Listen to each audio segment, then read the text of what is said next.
kali ini marketing lagi datang ke kantornya Cera. Kita mau ngobrol sama founder Cera, ada Mas Rizal Kasim. Kita langsung visit aja kantornya. Let's go.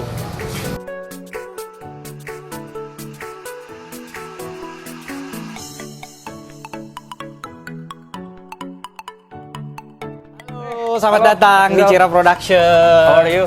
Alhamdulillah baik. Ini timnya Mas Haris. Keren sekali nih kayak kantornya Cera. Aku lihat banyak banget box-box pengiriman kayak hari ini ya. Ya, alhamdulillah. Wah, keren. Mau mendekati akhir tahun ramai. Keren. Ini kayaknya kantornya cukup luas banget nih. Ada ruangan apa aja, Bang? Sebenarnya sih ada beberapa ruangan, Yes. tapi memang divisi kalau di kantor pusat ini cuma dikit, nggak banyak, karena yang lainnya ada di Oh, iya. cabang. Ada berapa kantor ya Cera? Sekarang alhamdulillah ada 10 cabang di seluruh Indonesia. Cabang seluruh Indonesia. Ya, Oke. sorry, 9 cabang termasuk satu kantor pusat. Ini kantor pusat. Ya, dan 9-nya cabang. 9-nya cabang. Luar Pulau Jawa semua. Ya, ada di Medan, Medan, Palembang.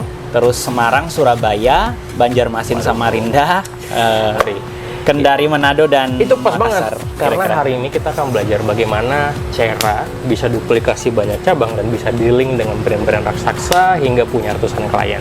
Oke, boleh Ya. lihat-lihat kantor Cera dulu? Ya, boleh. Kita selamat datang di kantor sederhananya Cera. Oke, Ya, di sini siap. ada divisi desain mungkin ya.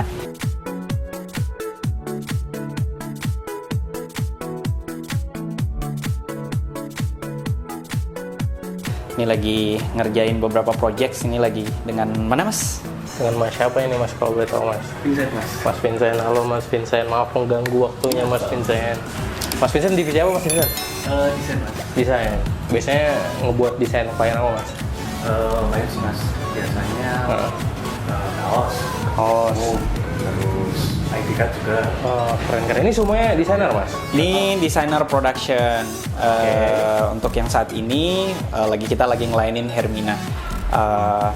Kemudian Kominfo, BCA, banking industry lah. Oke. Yang paling banyak di Kalau sini. sebelah sana tuh ruangan apa tuh? Kalau di sini tim konten. konten. Tim konten. Cuman sudah pulang juga. Kalau jam segini sudah banyak yang pulang. Jadi memang yang kita bisa lihat mungkin ini tim desain. Hai, welcome to Marketing by P3i Yogyakarta. Kali ini aku lagi bicara sama Cera Production, salah satu member dari P3i Yogyakarta yang cabangnya sudah berada di 10 kota di Indonesia. Wah, keren sekali. Saya nggak sabar untuk belajar banyak sama Mas Rizal Kasim, Ya. selaku founder dari Cera Production sendiri. Bagaimana kabarnya Mas Rizal? Alhamdulillah baik Mas Haris, terima kasih kehormatan sudah dikunjungi sama tim dari marketing. Ini Yes. keren banget P3i Jogja punya program podcast ya nih ya. Justru marketing sendiri kayaknya pengen ngulik banyak hal nih tentang Cera ya, terutama di marketing mix mungkin ya, di 4P, produk, people, price, and place gitu ya. Nah, bagaimana nih cerita Cera sendiri sekarang udah punya 10 cabang di kota mana aja Mas, kalau boleh tahu? Kalau Cera sendiri alhamdulillah sejak 2022 ini kita untuk kantor-kantor ada di Medan, Palembang, kemudian Semarang, Surabaya, Yogyakarta kantor pusat, lalu di Kalimantan kita punya cabang di Banjarmasin, Samarinda, di Sulawesi kita ada Kendari, Makassar, dan Manado. Wow, banyak banget ya. Ini Ya. kita lagi ada di kantor Cera yang ada di Yogyakarta, tepatnya di Jalan Prawira Kuat ya Mas? Ya, betul. Oke. Kenapa nih tertarik gabung sama P3i kalau boleh tahu? Oke, jadi sebenarnya Cera Production ini awalnya dulu agensi iklan, Agensi. namanya Jomnesia Network. Tapi kemudian tahun 2010 itu kami akhirnya mulai ngerubah bisnis saat semua teman-teman lain fokus ke agensi, fokusnya layanannya adalah desain dan lain-lain. Cera yang waktu itu juga sama punya layanan yang sama dengan agensi-agensi di Yogyakarta. Kemudian alhamdulillah sejak tahun 2010 akhir kami mulai ngerubah nih Cera Production, berubah menjadi perusahaan merchandising yang tetap masih satu ranah dengan industri komunikasi pemasaran. Kalau teman-teman di agensi iklan create konsep dan lain-lain, nah kami ini eksekutor di lapangan. Eksekutor placement iklannya menjadi sebuah merchandise. Ya, betul sekali. Kita banyak bantu klien atau mitra kami yang dari perusahaan event organizer misalnya, atau klien-klien kami yang memang butuh media-media merchandising yang digunakan untuk entah itu acara promosi, launching, Oke. gift, dan lain-lain. sekarang dengan 10 kantor berarti total timnya banyak dong. Berapa nih kalau kita? Kalau Cera alhamdulillah sampai saat ini hampir 50 orang ya. Naik turun ya biasa. Ada yang keluar, ada yang masuk gitu ya. Tapi kurang lebih saat ini mungkin kita mau mendekati angka 50 orang. Oh, 50 orang. Dengan total klien dengar-dengar hampir 400 klien BUMN dan corporate kliennya. Alhamdulillah. Ya, itu dari pertama kita berdiri sampai sekarang mungkin Cera sudah ngelayanin ya bisa dikatakan 350-an klien sampai 400 klien lah corporate yang kita layani setiap tahunnya. Menarik. Bagaimana sebuah perusahaan percetakan atau merchandising ini bisa duplikasi banyak cabang, kemudian juga bisa akuisisi 400 brand corporate. Wah, itu menurutku keren banget.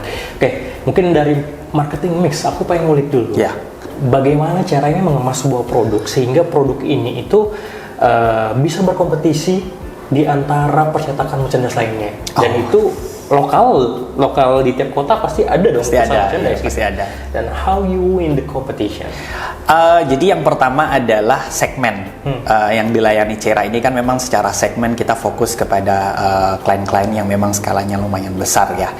Kemudian yang kedua adalah yang kita perhatikan betul-betul product development. Jadi biasanya itu kalau pemain-pemain maaf gitu ya yang lokal, secara produk mereka terbatas. Sementara Cera sendiri kita punya 3 kategori produk, ada merchandise atau souvenir.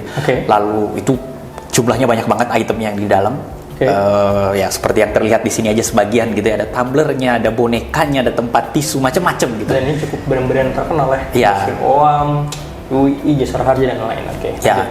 Nah, jadi product development kita lumayan bisa dikatakan sangat agile, sangat lincah kita ngembangin produk. Lalu yang kedua, selain produk yang membuat kita banyak dipilih gitu ya, souvenir tadi kategori yang pertama. Lalu yang kedua ada apparel, jadi perbajuan gitu. Kita juga produksi.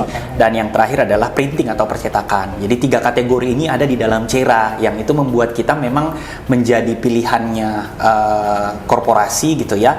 Karena apa? Karena dengan satu Cera aja gitu bisa mendapatkan 3 alternatif kategori produk yang berbeda. Sementara kalau di tempat lain mungkin dia harus kayak spesifik gitu. Iya, misalnya tumbler aja. Pakaian. Oke. Itu mungkin berarti karena opsional produk yang cukup banyak, itu memudahkan klien untuk memilih produk. Oke. Tadi kalau bicara produk development-nya sangat agile. Apa yang dilakukan Cera dalam proses produk development-nya gitu? Oke, jadi kita yang pertama perhatikan tren nih. Jadi kita perhatikan tren, apa tren-tren yang sedang terjadi di luar, kemudian kita cari produk-produk yang kira-kira memang bisa digunakan untuk tren ini. Misalnya kemarin sempat ada tren hidup sehat selama pandemi gitu ya. Akhirnya kita meluncurkan lebih banyak lagi tumbler-tumbler yang bisa menjaga suhu dari yang 6 jam sampai bahkan kita punya tumbler yang bisa jaga suhu sampai 12 jam. Minuman disiapkan di rumah, dibawa ke kantor sampai dibawa pulang lagi itu masih hangat gitu. Nah, karena kita lihat tren ini ada hidup sehat dan mereka pengen bawa minuman sendiri. Betul, dan jadi pada saat itu kemarin juga kayaknya kalau pakai gelas umum itu cukup berbahaya ya. Karena di COVID kemarin kayaknya memang banyak banget perusahaan yang akhirnya bikin sebuah tumbler buat internal perusahaan sendiri. Jadi itu untuk product development kita perhatikan banget tren yang terjadi. Lalu yang kedua adalah produk ini bisa dipakai lama atau bisa dipakai di momen-momen tertentu yang itu memang relate dengan kebutuhannya teman-teman yang bekerja di perusahaan gitu. Oke, itu dari marketing mix yang kita bahas baru di produk. Kemudian di people, how you manage 50% in this company ya, dan bisa mengoptimasi setiap kantor yang ada di cabang-cabang. Mungkin tidak berbeda jauh ya dengan kantor-kantor yang lain. Cuman kalau di Cera sendiri, yang pertama bahwa bisnis intinya Cera itu kan memang kita punya banyak cabang gitu ya. Jadi kita harus serve manusia ini secara manusiawi gitu loh, benar-benar diorangkan gitu. Treatmentnya adalah bagaimana kemudian mereka ini dianggap seperti keluarga. Jadi diberikan juga fasilitas-fasilitas yang memang layaknya bagaimana kita ngasih perhatian ke keluarga kita di dalam satu rumah. Itu yang pertama. Lalu yang kedua adalah kita berikan orang-orang ini pelatihan atau skill lewat training-training yang ada untuk membuat mereka itu bekerja jadi lebih mudah melayani klien-klien yang memang kita serve. Jadi jangan sampai tim kita banyak tapi mereka tidak terlatih gitu atau ngerasa berat gitu menjalankan misi atau pekerjaan-pekerjaan yang ada di perusahaan. Nah, yang ketiga bagaimana kita manage ini adalah dengan program-program internal.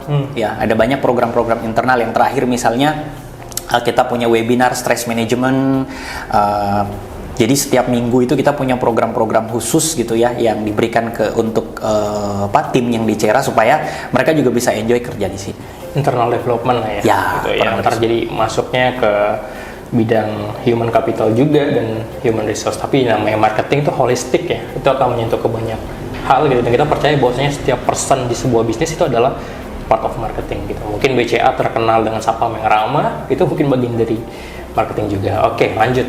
Kemudian di place, how Cera deciding sebuah kantor ini harus berdiri di kota ini. Oh, oke. Dan itu artinya menentukan apakah tempat itu strategis atau tidak gitu ya. Oke. Ya, jadi Cera biasanya memilih itu selalu kota-kota yang hub yang pertama. Hub itu artinya memang Penghubung. ya kota-kota besar di Indonesia. Kota-kota transit biasanya. Ya, kota-kota besar di Indonesia. Lalu yang kedua, kalaupun dia bukan kota besar, di provinsi itu dia punya pusat industri atau kawasan industri. Dengan adanya banyak kawasan industri berarti ada banyak misalnya pabrik, kemudian perusahaan-perusahaan di dalam yang bisa kita layani. Karena kan Cera memang B2B ya, jadi memang fokusnya ke perusahaan-perusahaan. Jadi dua itu saja sih sebenarnya. Oh, yang ketiga ada jumlah penduduk. Karena semakin banyak penduduk di sebuah provinsi, maka semakin banyak belanja merchandise-nya. Kita nggak akan masuk ke kota-kota yang memang secara jumlah penduduk sedikit. Berarti ada tim Cera yang mempersiapkan untuk riset. Termasuk riset tadi mungkin di mana kota-kota yang menjadi penghubung gitu ya. Berarti ada kota-kota tertentu yang mungkin ada indikator tertentu. Misalnya kayak bicara McD ataupun KFC, itu kan dia nggak akan buka cabang kalau di kota tersebut nggak ada minimum traffic lalu lintas mobil ataupun kendaraan depan itu sekian ribu gitu dalam waktu per jam.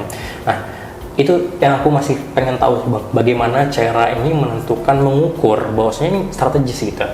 Selain dari hub terus mengukur dari sensus penduduk, mungkin jumlah penduduknya itu sih tadi. Oke, sejujurnya tidak ada jawaban yang pasti. Oke. Satu hal yang kami lakukan, kami berusaha mencoba. Lalu yang kedua, akhirnya kami menggunakan tolak ukur tadi, jumlah penduduk. Kemudian apakah jumlah penduduk di sini banyak atau tidak. Lalu yang ketiga, apakah dia punya kawasan industri. Dan yang keempat, biasanya kalau Cera Production itu juga lihat apakah ada kanwil industri perbankan di sebuah kota. Karena biasanya jika ada gitu, kantor regional maksud saya, itu pertanda bahwa kota ini adalah kota yang cukup besar gitu. Nah, di Indonesia itu memang hanya ada beberapa kota yang menjadi kantor regional operasi cabang lah gitu ya, bukan kantor pusat. Kantor regional. Jadi kantor regional industri iya. perbankan. Misalnya di Banjarmasin ada kantor gitu ya. kantor regionalnya Bank BRI misalnya. Berarti tanda memang itu kotanya cukup seksi. Oke, good. Berarti tadi aku bisa nyimpulin bahwasanya dari sensus penduduk, kemudian juga dari apakah kota tersebut memiliki kantor yang banyak industrinya atau tidak. Yang ketiga juga mungkin tadi dari apakah di kota tersebut ada kantor regional dari bank ataupun dari mungkin kantor pajak dan sebagainya gitu ya, yang memiliki pusat di situ gitu ya. Kemudian lagi yang berikutnya langsung aja kita masuk, kalau tadi di marketing mix yang terakhir price gitu. Nah, dengan punya cabang 10, kemudian mungkin mengirimkan barang dari Pulau Jawa ke cabang-cabang lain, itu kan berarti ada cost di sana gitu. Bagaimana cara mengatur strategi harga sehingga bisa menang tadi melawan kompetisi di daerahnya? Karena meskipun bicara dia tidak lengkap secara katalog, tapi bisa jadi kalau harganya murah, Ya, menjadi pilihan untuk si B2B yang ada di sana. ya, ini pertanyaan yang cukup sulit sebenarnya dari sisi supply chain. Saya pun sampai sekarang masih belajar bagaimana kemudian mengatur supply chain di Cera Production gitu ya. Yang pertama memang harga ini challenging di tengah naiknya biaya distribusi.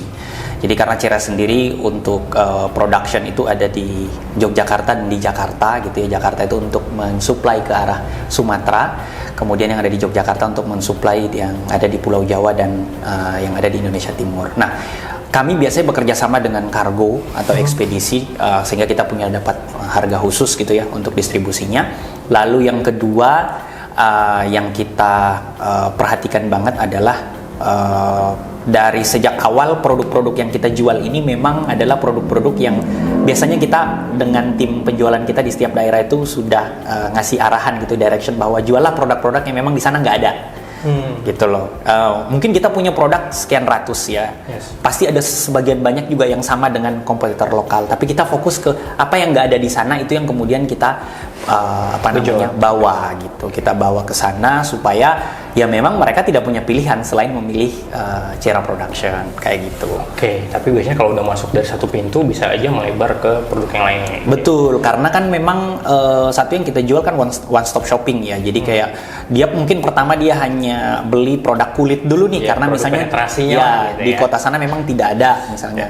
Dia coba ternyata bagus nih selama proses pengadaannya, harganya juga masuk dan di sana memang tidak ada gitu. Dan kita bisa kasih service yang oke juga gitu ya. Termasuk khususnya garansi. Kalau di Cera itu garansinya 100%, artinya kalau ada barang yang rusak, kita tidak akan berdebat dengan klien gitu. Tidak pakai berdebat, kita langsung akan ganti full. Nah, itu juga membuat mereka jadi puas sehingga mungkin akan coba juga produk-produk yang lain. Oke, berarti kalau bisa dibilang dari 4P ini gitu ya, menjadi sebuah value proposition atau core value dari Cera sendiri gitu. Apa yang bisa dijanjikan sama si customer ini sehingga mau di-set, wah, Cera nih pilihan kalau gitu. Oke. Yang pertama adalah satu, transaksi kita aman. Oke. Aman itu artinya semua dokumen yang dibutuhkan akan tersedia dengan baik.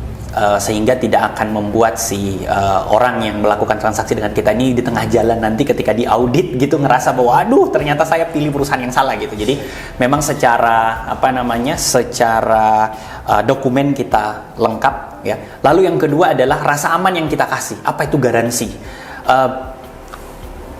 B2B client itu yang dia butuh adalah bagaimana ketika dia melakukan pengadaan gitu ya, kemudian memesan produk-produk merchandise yang digunakan untuk eventnya dan lain, itu ada garansi gitu, benar-benar terpenuhi ya garansinya tadi gitu. Selain dokumen ada lengkap, yang kedua adalah garansinya nih, ada nggak garansinya. Nah, yang ketiga adalah bagaimana kemudian kecepatan servis ketika mereka melakukan komplain apapun itu, proses komunikasi itu harus cepat gitu. Dan sorry to say bahwa mereka ini kan bos gitu, sehingga harus dilayani layaknya kita ngelayanin bos gitu. Kita tidak bisa kayak nge-treat retail yang kita biarkan udah ya kamu silakan ini ada website kamu klik-klik sendiri gitu, atau kamu silakan check out sendiri, kamu udah tahu caranya kan gitu, jangan banyak bertanya misalnya gitu. Nggak bisa gitu. Kalau di B2B sendiri ya memang serve mereka seperti layaknya bos gitu. Gimana sih kita ngelayanin bos gitu, bener-bener ya kita, tapi bukan berarti kita ini kemudian melayani mereka udah jadi kayak bisa dikatakan seperti budak juga, enggak juga. Artinya memang secara profesional ada batasannya lah ya. Gitu ya. Nah, yang keempat adalah klien itu perlu dibantu untuk menyelesaikan masalah gitu. Kita tidak datang hanya dengan membawa produk yang ada. Ketika mereka mencari produk-produk terbaru, ketika mereka menemukan ada problem di tengah jalan dan ternyata itu belum ada nih di dalam layanannya kita gitu, atau di dalam produknya kita, bisa nggak sih Cera Production kemudian bekerja keras untuk solve the problem gitu, kasih dia produk baru yang memang benar-benar dia butuhkan. Jadi di Cera tuh product development kita juga banyak terjadi bukan karena tim internalnya yang menyiapkan, tapi karena ada permintaan secara khusus dari klien untuk kemudian dia butuh produk ini gitu, dia butuh produk ini gitu. Jadi ya kita siapkan, kira-kira seperti itu sih. Aku juga ngelihat di situ sih. Jadi aku sempat ngulik Cera beberapa kali gitu, yang aku cek bahwasanya kalau mungkin percetakan merchandise di luar sana itu hanya nyetak merchandise, kualitinya terus beres. Tapi yang aku lihat di Cera di sini tuh mereka bisa connecting kemarin antara kebutuhan market sama purposing perusahaan ini untuk bikin sesuatu gitu. Jadi mungkin yang kemarin aku baca studi kasusnya mungkin ini ya, si Cera ini ada permintaan klien, misalnya bagaimana caranya klien ini bisa terhibur gitu dengan adanya perusahaan ini yang ngebantu mereka. Nah, mungkin lahirlah sebuah merchandise yang boneka Siloam ini, mungkin untuk anak-anak yang di rumah sakit. Ya betul. Ya Siloam salah satu kemarin itu ya, klien kita. Gitu. Kemarin untuk biar dia lebih deket dan ingat sama Cera sendiri gitu. Oke, sama Siloam sendiri maksudnya, sorry. Oke, Bang Rizal tuh kayaknya cukup banget. Cuman aku mau nanya satu terakhir gitu. Di industri B2B ini gitu ya, atau di corporate transaction ini pasti banyak sekali namanya main hitam ya, atau main belakang gitu ya. Nah, how you manage that thing gitu, apalagi dengan 10 cabang yang ada di Indonesia. Aku tahu pasti duitnya akan bertebaran dan juga managing uangnya juga nggak semudah itu. Untuk auditingnya, explain. Oke, satu dari sisi security ya, bertransaksi dengan kita itu kita punya satu sistem yang memastikan bahwa bertransaksi dengan Cera itu aman dan transaksi semuanya dilakukan dengan kantor pusat gitu ya. Jadi memang yang di cabang-cabang ini hanya melakukan proses penjualan, tapi kemudian payment dan lain tetap ada di kantor pusat. Lalu yang kedua, kalau bisa dikatakan bagaimana kemudian kami mengatur bisa dikatakan transaksi dengan lebih banyak company di luar sana, walaupun cabang banyak, memang karena sistem payment kita terpusat gitu ya, sehingga kita kontrolnya itu cukup bisa lebih mudah daripada ketika memang dilakukan transaksi paymentnya di Bagaimana dengan uang yang dibayar secara tunai dengan daerah-daerah lokal yang mungkin ada di kita tidak menerima pembayaran tunai ya. Nah, kemudian kalau tadi ya mungkin balik ke bagaimana kemudian kita bertransaksi, karena biasanya kan B2B itu tadi katanya banyak main hitam. Kita alhamdulillah di Cera Production punya satu guideline khusus, ada namanya Vindeti 7 Budaya Cera. Salah satu yang ada di dalam adalah integrity. Kami sukses tanpa mengorbankan nilai-nilai kebaikan. Artinya di Cera Production tidak akan melayani company-company atau oknum-oknum yang memang sejak awal sudah punya intention untuk melakukan tindakan korupsi ya, dengan misalnya markup dan lain-lain gitu. Jadi Cera benar-benar sampai saat ini fokus pada kami selalu percaya bahwa ada pasti rezeki, pasti ada selalu proyek-proyek yang bersih gitu ya, dan alhamdulillah klien-klien kami pun mayoritas selama ini adalah klien-klien yang baik gitu ya, mau mengikuti good corporate governance, artinya transaksinya bersih, tanpa nepotisme, korupsi dan lain-lain gitu. Jadi memang dari awal kita udah kasih tahu bahwa kita punya pendirian yang seperti ini. Kalau memang mau dengan Cera, kita akan layani semaksimal mungkin, tapi memang ada guideline tertentu dengan transaksi dengan kami. Karena kita pengennya hubungan ini bukan cuman transaksional, tapi kita punya relasi yang bagus dengan company-company, dengan klien-klien kami, dan itu aman gitu untuk jangka yang panjang. Oke, aku rasa cukup. Bang Rizal, terima kasih Bang Rizal buat waktunya. Kurang lebih teman-teman itu, jangan lupa teman-teman boleh tanyakan apa saja di kolom komentar di bawah, dan juga teman-teman boleh juga subscribe di YouTube channel P3i ini, di mana marketing ini akan banyak bahas sekali banyak perusahaan perikanan di Indonesia. Oke, jangan lupa, when you see the market, you need to think. Sampai sini, wabillahi taufiq wal hidayah. Aku tutup. Kalau ada salah atau sebagainya, mohon maaf. Assalamualaikum warahmatullahi wabarakatuh. Waalaikumsalam warahmatullahi wabarakatuh. Terima kasih sudah main ke Cera Production. Terima kasih P3i Jogja. Bye.